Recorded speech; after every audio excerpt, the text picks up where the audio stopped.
أعوذ بالله من الشيطان الرجيم بسم الله الرحمن الرحيم إنما يريد الله ليسلم عنكم الرجس أهل البيت ويطهركم تطهيرا اللهم صل على محمد وعلى محمد آپ کا پتہ چل رہا خوش آمدید کرتا ہوں خدا مدد بتان اس نگری کا صدقہ جس جگہ میں میں موجود ہوں اس مقام کا واسطہ جس کمرے طاہر پر میں موجود ہوں اللہ خدا پر استقال جو بھی ہمارا چینل دیکھ رہے ہیں جو بھی ویڈیوز دیکھ رہے ہیں اللہ پاک آپ کی تمام حاجات کو پورا کرے سے آج ہم موجود ہیں سرکاری زید بن امام زغلہ الدین یہ نظارہ شریف ہے یہ مدینہ منورہ میں پیدا ہوئے اور یہ امام زغلہ الدین السلام کے بڑے فرزند ہیں جب واقعہ کربلا کے بعد ہمارا امام زغلہ الدین السلام مدینہ میں آئے تو یہ جب بابا کو خون روتا ہوا دیکھتے تھے تو ان کے اندر مولانا غازی عباس علمدار السلام عاشق جلال میں تھے تو سخی نے خروج کیا اور بابا کی اجازت کے ساتھ کیا اور محمد باقر علیہ السلام کی اجازت کے ساتھ کیا اور بنو امیہ کے خلاف جہاد کیا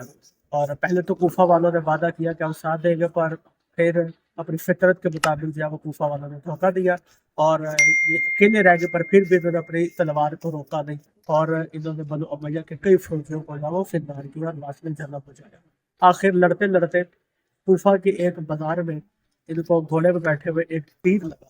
اور ان کے ساتھ ان کے فرزند بھی موجود تھے تیر کی وجہ سے گھوڑے کی زین سے نیچے گرے ان کے چند باوفا جو صحابی جو لوگ تھے انہوں نے اٹھایا اور ایک گھر میں لے گئے وہاں پہ چند دن جو ہے وہ آرام پر جو تیر تھا اس کو زہر لگا ہوا تھا تو چند دن آرام کی گزری تو اس کے بعد ان کی شہادت ہوگی اور انہوں نے جو ان کے باوفا صحابہ تھے یا ان کے دوست تھے انہوں نے نہر کے کنارے پہ ان کو دفن کر دیا اور اوپر سے پانی جو ہے وہ گزار دیا پر جب بعد میں پتہ چلا تو قبر کو کھود کر ان کا جو جسم فاقی ہے اس کو نکالا گیا اور عائشہ منور کو جو پہلے سر تن سے جدا کیا گیا اس سر کو پھر شام پھر مدینہ جو ہے وہ بھیجا گیا پھر وہ جو باقی دھڑ تھا اس کو یہ سولی پہ لٹکا دیا گیا اور ان کے جسم کے سارا جو لباس کفن تھا وہ بھی اتار دیا گیا اور ایک موضوع ہوا کہ یہاں پہ بکری نے جو پورے اریا جسم پر جالا جو ہے وہ پون دیا اور اس کے بعد ایک سال تک یوں ہی کوفہ کے بازار میں ان کی لاش جو ہے میت جو لٹکائی رکھی اس کے بعد پھر ان کے میت کو اس مقام پہ